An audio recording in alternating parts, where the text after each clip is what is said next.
Welcome back to Curious Minds, a space where we explore mysteries, history, science, and the ideas that shape how we see the world. And every episode is a deep dive, grounded in research, storytelling, and curiosity.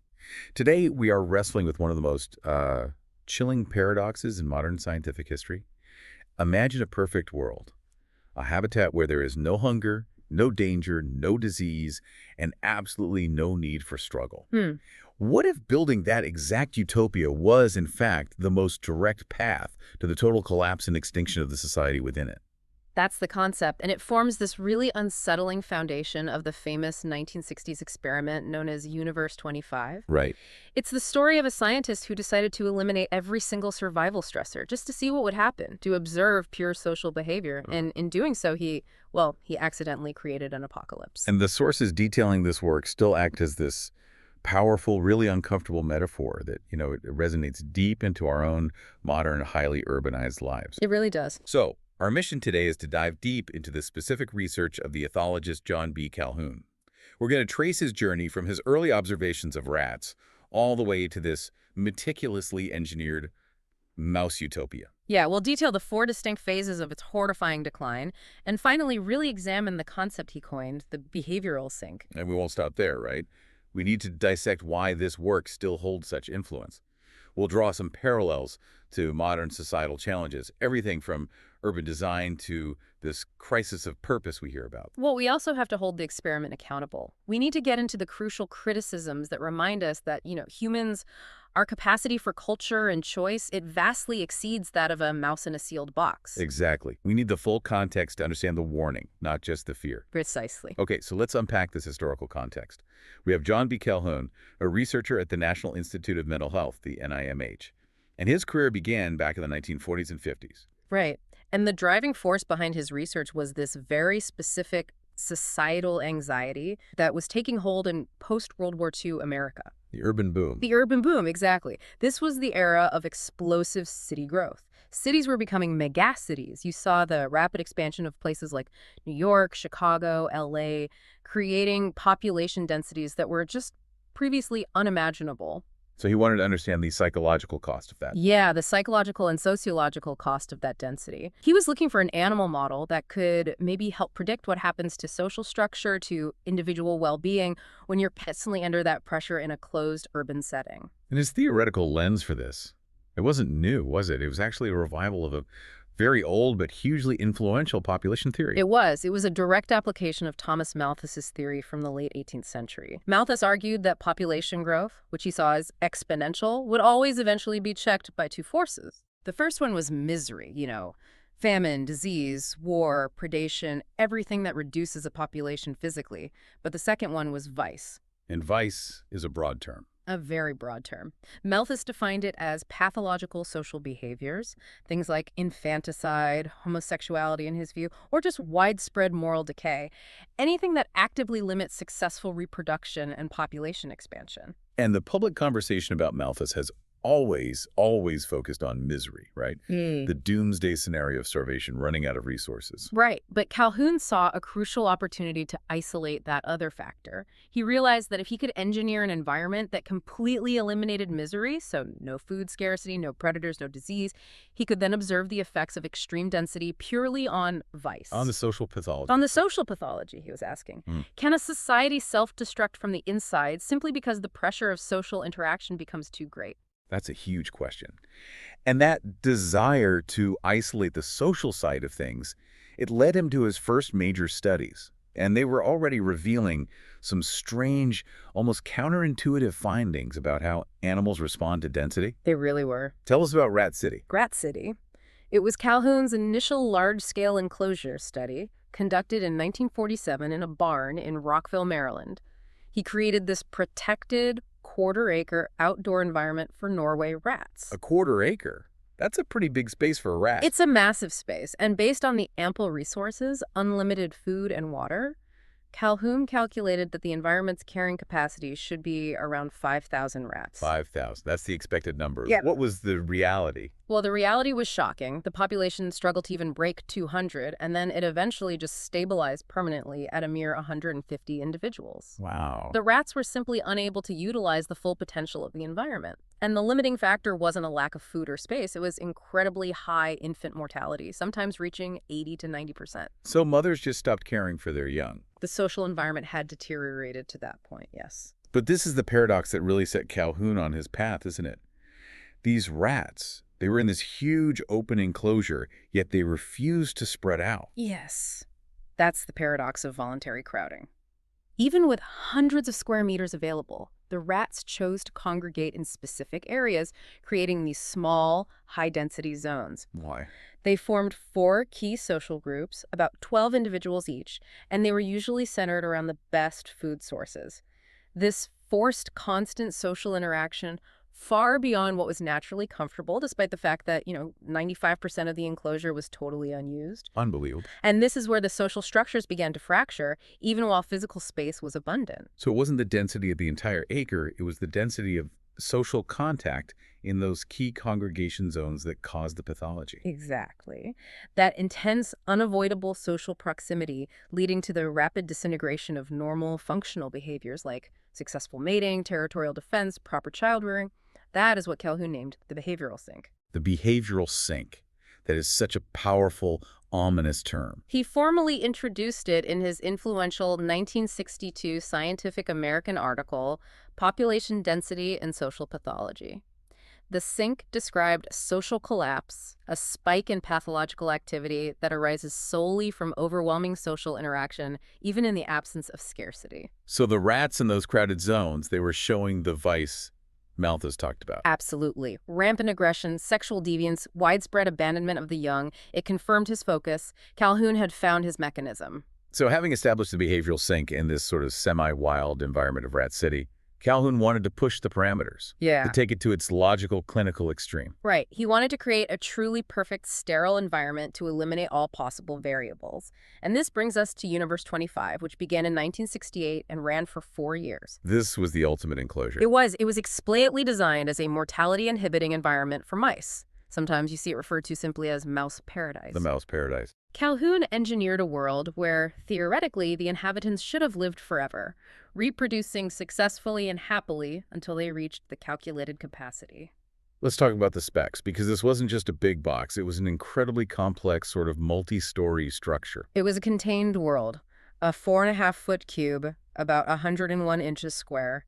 Inside, it was a vertical city of 256 living compartments. So like little apartments. Essentially, yeah.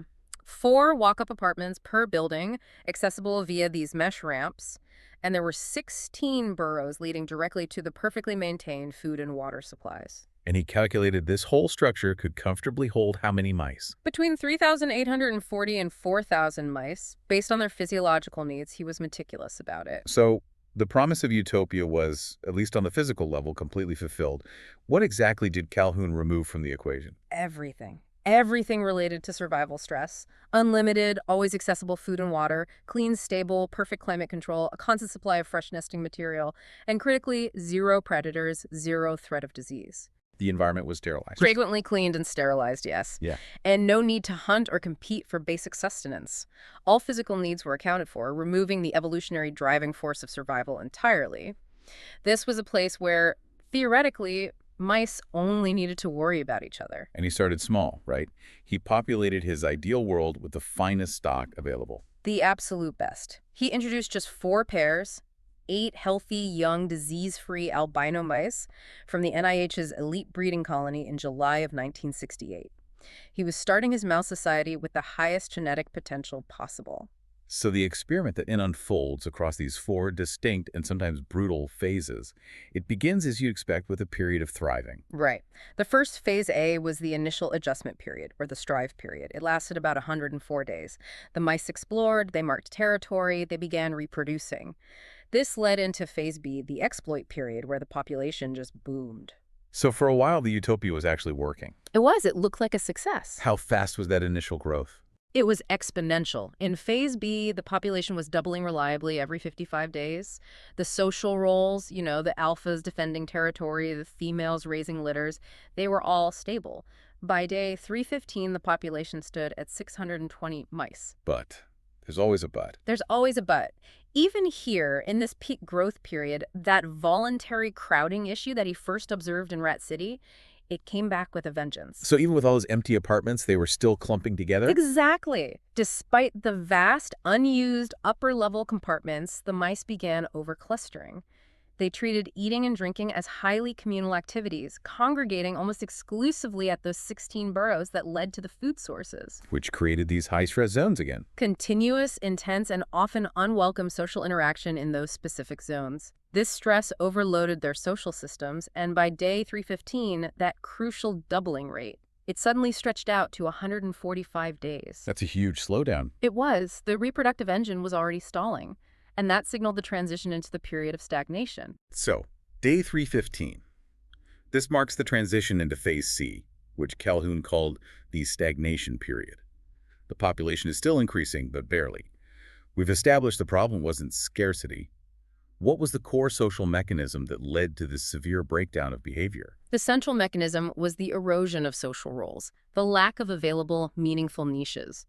Because the environment was mortality inhibiting, far more young mice survived infancy than were needed to fill the necessary roles of, territorial defenders, dominant females, whatever. So you had a huge surplus of healthy, high-potential animals with absolutely nothing meaningful to do. Nothing to do. And the constant, overwhelming social pressure turned what should have been a paradise into a high-stress prison. And this overwhelming stress caused the entire social fabric to just unravel, starting with the males.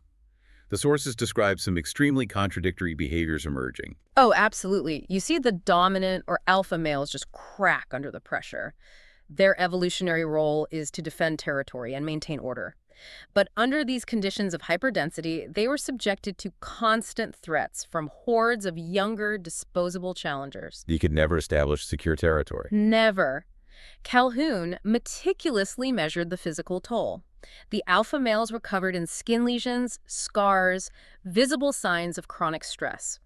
They eventually grew exhausted, and then they'd launch into this unpredictable, hyper-aggressive, unprovoked violence. And this aggression wasn't targeted, right? It wasn't about defending resources. It was often just indiscriminate. Completely indiscriminate. They would attack any mouse nearby, regardless of age or sex. And critically, the sources note that they would indiscriminately rape other mice, including their own young, showing a complete fragmentation of the normal mating and defense rituals. Their whole behavioral code just collapsed. It collapsed into raw, undirected aggression. And in stark contrast to the alphas, you had the males who just gave up. The dropouts. These were the males who failed to secure dominance, and they just withdrew entirely. They would cluster passively in the central areas, remaining inactive and docile. And they were just targets. Total targets. They suffered violence from the alphas and the other aggressive young mice. They'd often get wounded, but they never fought back. They became physically present, but socially inert, just ghosts. And then there was the most perverse group, the ones Calhoun described with this almost clinical detachment, the probers. The probers, or the hyperpansexuals, they represented a complete failure of courtship and sexual identification. They ignored all the intricate rituals that are necessary for successful mating. So no more complex behaviors. None. Instead, they pursued any mouse regardless of age or sex. They engaged in homosexual behavior or even attempted to mate with the hyper-aggressive dominant males, which, disturbingly, were often tolerated. What's the implication of that? That the social signals themselves had just become meaningless?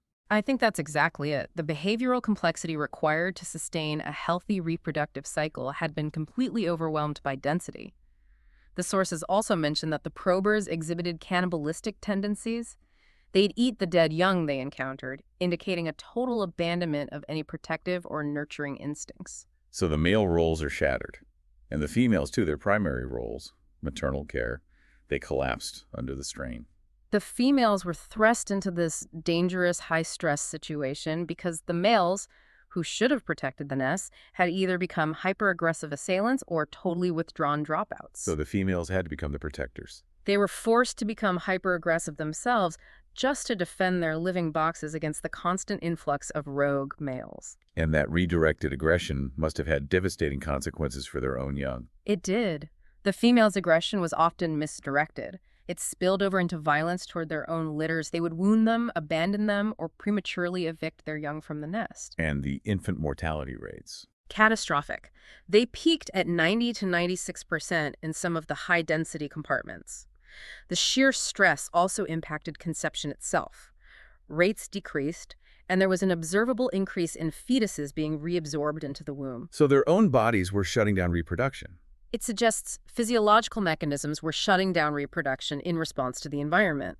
And mirroring the male dropouts, some females chose total isolation. Yes, these were the hermits. Instead of fighting, they became timid and antisocial, retreating to those unused high-level nesting boxes. They refused to mate, refused to engage socially at all. So by the end of this phase, phase C, what did the society look like? By around day 560, Calhoun noted that the vast majority of the population was exhibiting either withdrawn, hyperaggressive, or sexually deviant behaviors. For all intents and purposes, the complex social organization had undergone a complete terminal collapse. That social collapse sets the stage for phase D, which Calhoun termed the death phase, beginning around day 560. What I find utterly haunting is that the population growth stopped entirely, peaking at 2,200 mice. That's so far short of the 3,800 capacity. It is. And that is the critical distinction we have to constantly return to. The environment still had resources to spare. But with this massive critical mass of non-functional mice, those who couldn't mate, couldn't parent, couldn't defend extinction became inevitable. Deaths began to outpace the now near-zero birth rate. They did. And this phase is defined by the final generation. Those born into a world where the behavioral sink was already the norm. They never had the opportunity to learn complex social behaviors like courtship or territorial defense. And this leads us to the most unsettling social innovation of the entire experiment, the emergence of the beautiful ones. The beautiful ones. This group consisted almost exclusively of younger males who were completely detached from the social hierarchy, from aggression, from sexual activity. They had never fought, they had no ambition, and consequently they had no wounds or scars. They were physically perfect, pristine even in this deteriorating world. They were. They spent their entire existence devoted to eating, drinking, sleeping, and critically obsessively grooming themselves. Calhoun described this grooming as neurotically meticulous, So they were immaculate, physically unruffled. but socially and psychologically hollow. They showed zero interest in mating, defending, or finding any functional role within the community. They had essentially just reduced their lives to the bare physiological necessities, finding comfort in their immediate physical state, but nothing more. And this is where Calhoun introduced his most profound, almost philosophical terminology. He did. He termed this phenomenon the spiritual death, or the first death. He drew this distinction between the physical death of the body and the loss of purpose and meaning, the death of the spirit that preceded it. So the beautiful ones were already dead, in a sense. In that sense, yes. They proved that when necessity and the challenge of conflict are stripped away and social roles disappear, life ceases to have purpose, even if physiological needs are met. The second death was simply the physical extinction of the colony. And the numbers, they confirm this terminal trajectory. They do. The last known conception occurred far into phase D on day 920. Surrounded by unlimited resources, the population steadily plummeted to zero, with the final mouse dying on May 23, 1973. A complete documented extinction. Complete. And Calhoun, he solidified the permanence of this damage with his failed salvage attempt. Right, he tried to save some of them. He did. He moved some of the beautiful ones, the healthiest, most pristine specimens, to a fresh, completely non-populated, perfect environment. The hope was that the lack of density would somehow wake them up, prompt them to start a new society. What happened? Did they finally adapt to these perfect conditions? Not at all. They maintained their social haze, they refused to mate, showed no interest in exploration, and just continued their cycle of obsessive grooming and eating until they simply died of old age. Which proved a heartbreaking but crucial point. It did. The maladaptive behavior, instilled by the breakdown of complex social structures, was irreversible.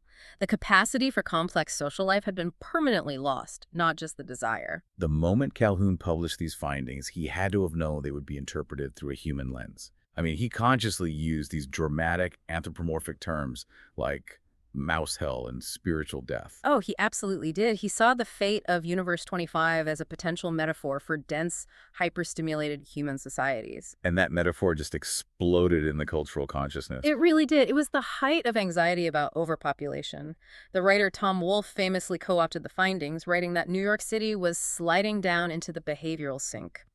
Calhoun's work became a touchstone for architects, sociologists, politicians, anyone grappling with rapid urbanization. They saw it as this chilling parable of potential social breakdown. Caused by sheer density, yes. So when we look at the modern world, decades later, what are some of the parallels that sources continue to draw between that mouse society and certain human trends? Well, one frequently cited parallel involves the non-functional isolation we saw in the beautiful ones. Some sources connect this to the Japanese phenomenon of hikikomori. These are individuals who retreat into extreme social isolation. Extreme social isolation, yes. Often refusing to leave their homes for years, completely detached from work, community, social expectation. The argument is that these individuals are, comfortable, they're fed, they're housed, but they lack a meaningful role. It echoes that spiritual death seen in the mice. Another powerful parallel is the demographic decline in developed urban areas. Yeah, the drastic decline and eventual cessation of reproduction in Universe 25.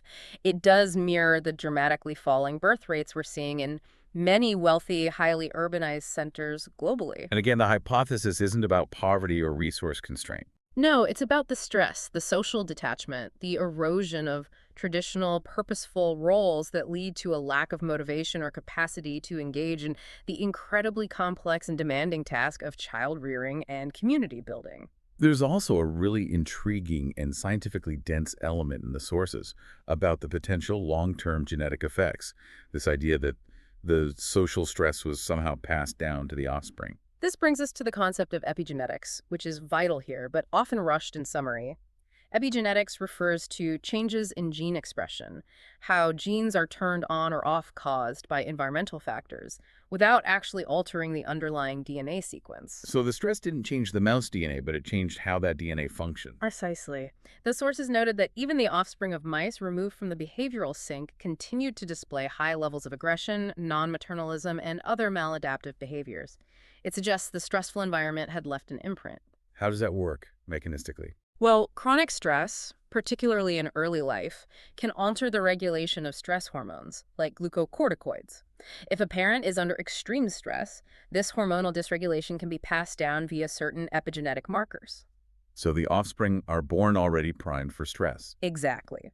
They enter the world with a heightened, hyperreactive stress response system, which makes them less capable of coping with future social complexity, and that perpetuates the cycle of pathology. The sources suggested this effect might be prolonged by influences on the male reproductive cycle, given that the constant regeneration of sperm allows environmental factors to influence expression more immediately than in females. That is a deep and alarming concept. But we must, as you mentioned earlier, introduce the necessary critical balance. As compelling as the metaphor is, humans are not mice. No, we are not. What are the key limitations of Universe 25? The primary limitation is, control, culture, and choice. Humans possess high-level cognition, culture, creativity. We have the capacity to intellectualize and change our circumstances. A mouse in a box is fully determined by its environment. A human is not. And the physical setting of the experiment itself was fundamentally flawed when you apply it to a large city. It was a closed system. That's the second crucial criticism. Universe 25 had rigid walls.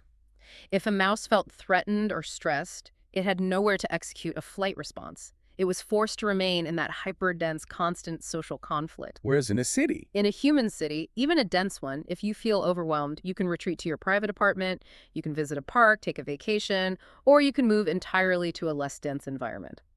The forced interaction of the behavioral sink is mitigated by human mobility and architecture. this leads to the distinction between density and crowding, which environmental psychologists like Jonathan Friedman highlighted. And this is perhaps the most important caveat for city dwellers. Density is a physical, measurable quantity people per square kilometer. Crowding, however, is a subjective psychological response to that density. So you can have high density without feeling crowded. Exactly. Friedman's studies showed that humans can cope extremely well with high physical density, provided they maintain a sense of control, privacy, and if the environment is well designed. Density in itself doesn't guarantee a behavioral sink if the social systems and infrastructure are robust. And finally, there's the context in which Calhoun's work was sometimes misused. Oh, it was frequently oversimplified. It was misinterpreted to argue against resource distribution or social welfare programs, claiming abundance was the problem, when the core issue was social density and lack of purpose, not the resource excess itself. And on the other side, Conversely, it was sometimes co-opted by those promoting eugenic-style arguments, ignoring Calhoun's own findings that the pathology was behavioral and environmental, not genetic. We have to remember, he was studying the failure of social organization, not the failure of resources or genetics. the criticisms highlight a central tension, that environment shapes behavior, but it doesn't entirely determine it. And there's a powerful counterpoint study that addresses this head-on, suggesting the quality of the social environment is far more determinative of health than just simple isolation. And that's Rat Park. Rat Park, yes. A pivotal series of studies led by the Canadian psychologist Bruce K. Alexander in the late 1970s. Alexander was specifically investigating drug addiction, and his hypothesis directly challenged the conventional wisdom derived partly from studies like Universe 25, which often housed animals in these isolated, barren cages. He believed that the isolation itself was causing the pathological behavior, including, in his case, drug addiction. Precisely. Standard lab studies would place a rat in a solitary, austere metal cage and offer it a choice between plain water and water laced with an addictive substance, like morphine. And the rats inevitably became addicted. But Alexander's theory was different. He posited that this addiction wasn't purely a property of the drug, but a consequence of the rat's deep social and environmental deficit. He believed that life in an isolated cage was so boring and stressful that seeking chemical escape was actually a rational response. So he built the opposite of the standard cage. He built another, but this time enriched rat Utopia. Tell us about the setup of Rat Park. Rat Park was enormous, designed for social enrichment and engagement. It was 200 times the floor area of a standard lab cage. He housed 16 to 20 rats of both sexes, allowing for natural social grouping, mating, complex interaction. And it had things for them to do. It was fully equipped with balls, complex tunnels, running wheels for play. Essentially, it was designed to maximize social well-being and purpose. So when comparing the solitary cage rats to the Rat Park rats, how did their drug choices differ? The results were dramatic. A profound aha moment for the field. Rats in the enriched social environment of Rat Park drank significantly, drastically less morphine water compared to their isolated counterparts, even when the solution was sweetened to make it more palatable. How it less? In some of the comparisons, the isolated males drank up to 19 times more morphine than the males living in Rat Park. So the rats, when given a rich, challenging, and connected life, they chose community and purposeful activity over chemical escape. That's the core conclusion. And furthermore, Alexander conducted a salvage experiment that directly contrasted Calhoun's failure. Even rats that were isolated and forced to consume morphine-laced water for 57 days, meaning they were physically dependent on the opioid. When they were moved into Rat Park, they immediately reduced their intake and rapidly chose plain water. So the social environment was stronger than the addiction. It suggests that the social and environmental context was a stronger determinant of behavior than the biological addiction itself. And that's the hopeful counterpoint to Calhoun's darkness. It really is. It supports the idea that pathological behaviors, whether addiction or the social decay seen in Universe 25, are often symptoms of environmental deprivation or a lack of meaningful connection. When environment, social quality, and purpose are prioritized, the worst outcomes of density and stress can be mitigated. And this research has had a lasting impact. It has. Later research has consistently reinforced that environmental enrichment reduces vulnerability to various forms of addiction, including cocaine. It forced scientists to recognize that the standard, impoverished cages used in labs unduly influenced animal behavior, compromising the relevance of those animal models. So the lasting lesson is clear. Social quality, connection, and purposeful activity are necessities for a healthy society, not luxuries that are shed when resources become abundant. We've now charted this whole trajectory, from the paradox of Rat City through the collapse of Universe 25, and now we've found this significant counterpoint in Rat Park. It's important to remember that Calhoun himself, he wasn't purely a prophet of doom. He was an optimist who believed humans could avoid this fate. He was. He was fundamentally a pragmatist looking for solutions. He spent his later career trying to find ways out, He believed human collapse was not inevitable, precisely because we possess wisdom and ingenuity, our capacity for culture and adaptive thinking. He even had some pretty out there ideas. He did. He formed a group called the Space Cadets to promote the idea of establishing colonies on other planets. He viewed expansion and colonization as an essential way for humanity to maintain purpose and avoid social stagnation. So his legacy isn't just this scary story. It directly informed practical design and policy, particularly around urban planning and architecture. What specific lessons did designers take from the behavioral sink? The core lesson wasn't about physical density, how many bodies fit in a space, but about social density, the concentration of required contact points. Right. Calhoun observed that the mice were forced into conflict because they all had to congregate at the food burrows. That unavoidable forced interaction is what leads to the stress overload. Correct. So the application of his work focused on mitigation through dispersal and design. In dense environments, whether it's a theme park, a shopping mall, or a city neighborhood, resources and necessary contact points must be dispersed. So instead of one massive central cafeteria, You design many small, dispersed food and gathering spots. The goal is to limit unwanted, unavoidable social interaction and maximize an individual's control over their own social exposure. this principle of control is vital. It's why giving prisoners individual cells, even in a high-density environment, reduces pathological behavior. Exactly. The design must provide avenues for retreat, privacy, and control. That's what differentiates a dense, functional human city from the sealed, inescapable social pressure cooker of Universe 25. But the most profound legacy extends beyond architecture, into the philosophical realm of meaning and purpose. This is the ultimate takeaway. Calhoun argued that just as mice require the complex, demanding behaviors of territorial defense and raising young to maintain social structure, humans require purpose, responsibility, and meaningful roles. And when life is optimized solely for comfort and physiological essentials, food, sleep, entertainment, and the number of qualified individuals exceeds the available social openings.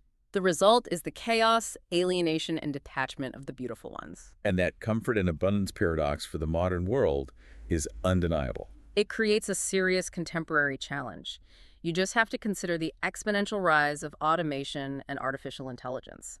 If technology outmodes large swaths of the traditional workforce, we could potentially face populations that are entirely comfortable, fed, housed, entertained, but fundamentally lacking purpose. Creating a vast pool of potential beautiful ones. Exactly. People who, while physically sustained, are socially and spiritually inert. Or conversely, you could see the creation of hyper-stress alphas constantly fighting in a hyper-competitive, high-density professional landscape for the few remaining meaningful roles. The mechanism remains the same.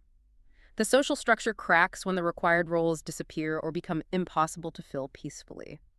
The legacy of Universe 25 is this urgent reminder that societies thrive not on comfort alone, but when people are needed, when they are challenged, and when they feel genuinely connected to a collective purpose.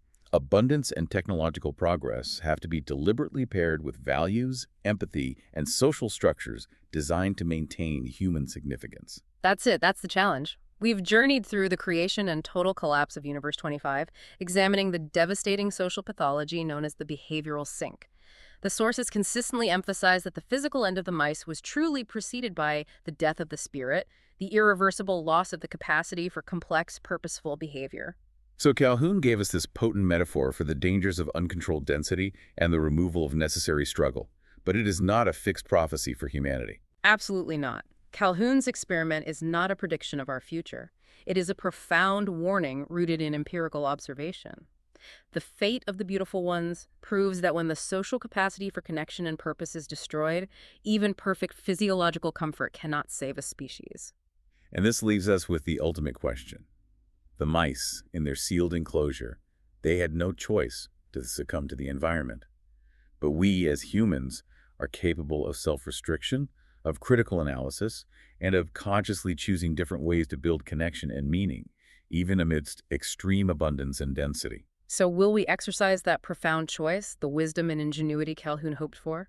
Or will we wait until the behavioral sink is too deep and the loss of purpose becomes irreversible? And on that note, that's a wrap on today's deep dive. Thank you so much for spending your time with Curious Minds. If you found this discussion interesting, feel free to like, comment, and share your thoughts. And as always, stay curious, stay grounded, and hope to have you join us for the next one.